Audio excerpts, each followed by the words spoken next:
사암도인 침구 요교를 교재 삼아서 사암침 공부하는 시간, 사암침 아카데미. 사암도인 침구 요결 제2장 상한문 공부 중이었어요. 상한문의 상한병이란 여러 번 말씀드렸습니다만 오늘날 병증으로 말하면 감기, 독감 등을 말합니다. 상한 5일, 병든 5일째에는 구체적인 증상 없이 감이사육탕증이라고 그랬어요. 요법 족솜신경이 수환하니 음곡경고를 보하고 태백을 사하라. 차주의 상한병 진행 단계 5일째, 이것은요 3사의 본의가 아닙니다. 3사께서 병든 첫날은 반드시 갈근 해기탕을 써야 되고 둘째 날, 셋째 날, 넷째 날, 다섯째 날 각각 발병 일수에 따라서 특히 여기 5일째 감이사육탕 써야 돼. 그렇게 단정적으로 말씀하신 게 아니고요. 병든 5일째든 3일째든 7일째든 감이사육탕증을 쓸 증상이 있으면 감이사육탕을 써야 하고 거기에 맞는 사암침요법을 적용한다. 그렇게 이해하시는 것이 합리적입니다. 차조는 독감이 나온 후에 몸이 전신이 쇠약해진 병, 그걸 말한 것입니다.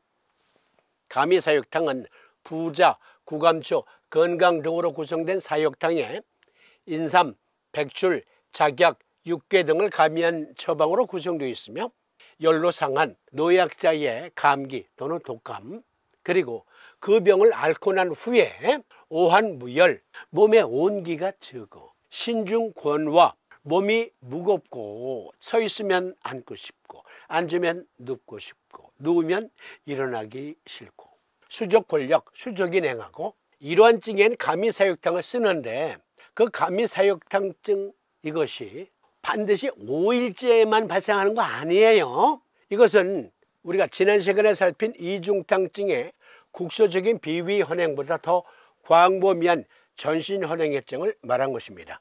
전조, 즉 상한 4일째 이중탕증은 상한열병을 앓은 후 비위가 몹시 헌행해진 대병을 앓고 난 후유증이므로 비위호약을 다스리는 이중탕증을 들어서 견증을 말했으나 차조는 거기에 더해 전신헌행과 허탈을 감이사육탕증이라고 말한 것입니다. 다시 견증, 감이사육탕증, 즉 전신헌행해증, 요법 족솜신경이 수환하니 음곡경고를 보하고 태백을 사하라. 제시된 요법에서 음곡 보하는 것을 빼면 경고와 불의를 보하고 태백과 태계를 사하는 신정격을 약한 것으로 볼 수 있기 때문에 특히 허약자의 대병 후 전신쇠약, 헌행의 증상엔 신정격을 적용하는 것이 옳습니다. 병든 제5일, 이것은 3사의 본의가 아니라 했어요. 신정격, 경고불의의 N극, 태백태계의 S극을 붙잡합니다.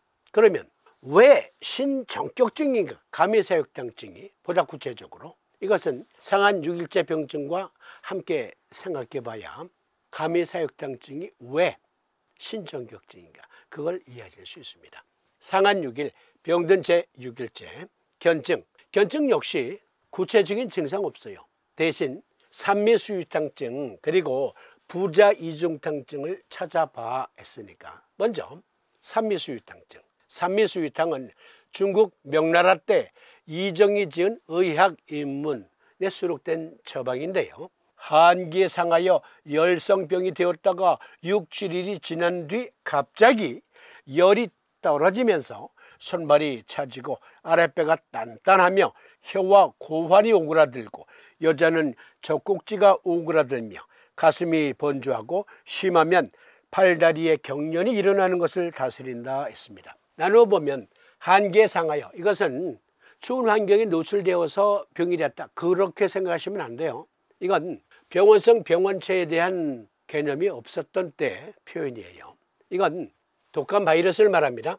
그러다가 열성병이 되었다, 즉 독감, 감기, 특히 독감에서 발열 오한이 있잖아요.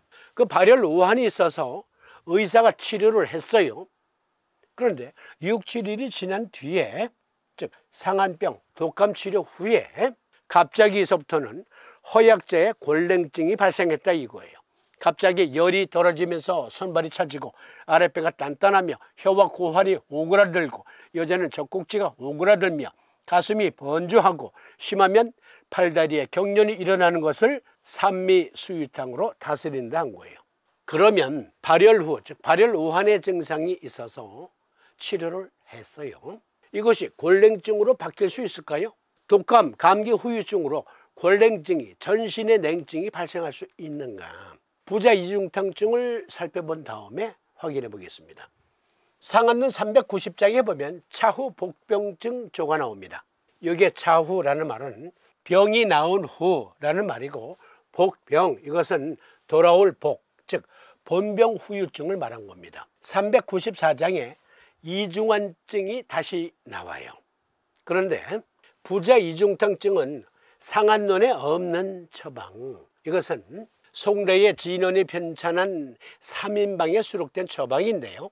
비위, 냉약, 신복, 교통, 구토, 설리, 광난, 전근, 체냉, 미한, 수적, 골한, 심화, 영만, 복중, 뇌명, 구회, 불지, 음식, 부진, 급, 일절, 침한, 고냉 등을 다스린다고 말한 그 이중탕증, 더해서 전신에 골냉증이 심한 경우엔 3인방에선 부자를 가해서 쓴다 했어요. 즉 이중탕에 부자를 가한다.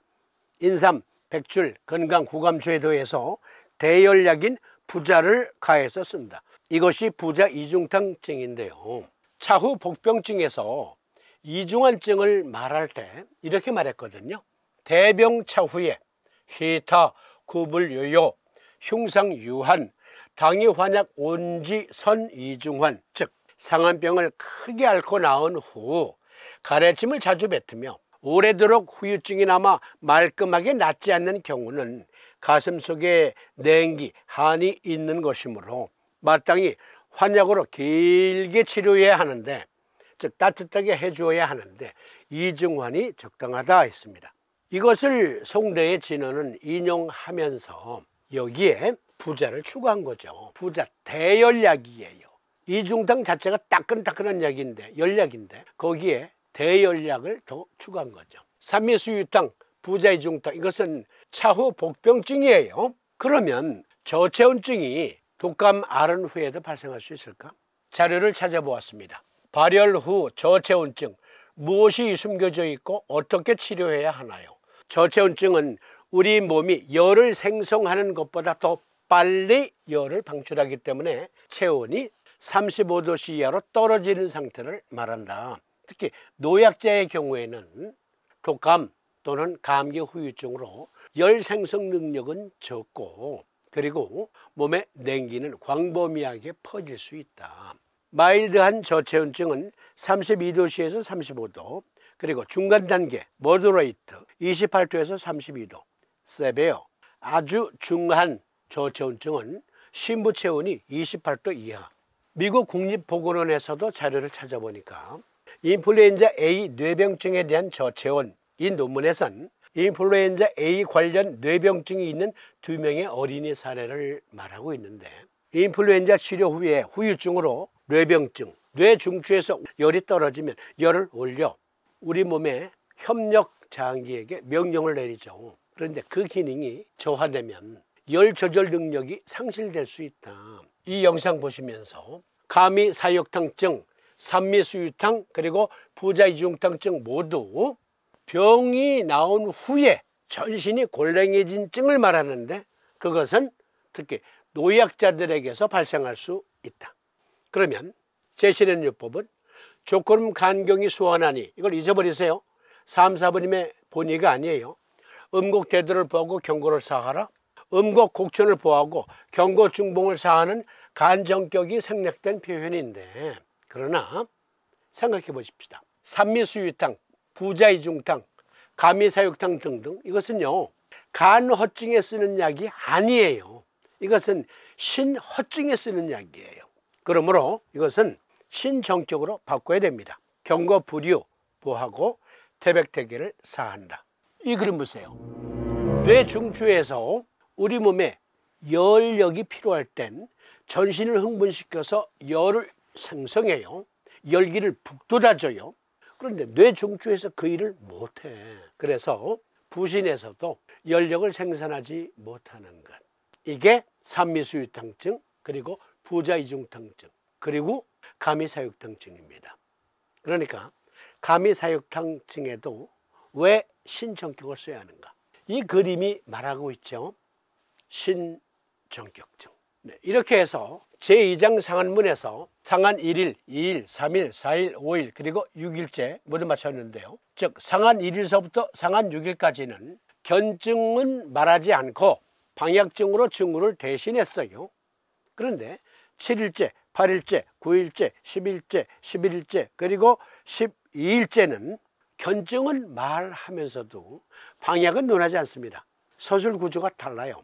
예를 들어서 상한 7일, 병든 7일째, 견증, 내경에 이른바 불가이기 불경전자를 말하미니 족태양 방광경의 병이 쇠하고 수태양 소장경이 수하여 두통이 소유한 증, 황제내경 연론에서는 상한 7일째 증을 기불양감 한자 7일 거양 두통 소유, 즉 상한이 침투하더라도 바이러스가 침투하더라도 삼음, 삼량에 모두 병이 들지 않는다면 7일차엔 족태양 방광경의 병이 조금 약해져서 두통이 조금 낫게 된다, 이렇게 말한 거거든요.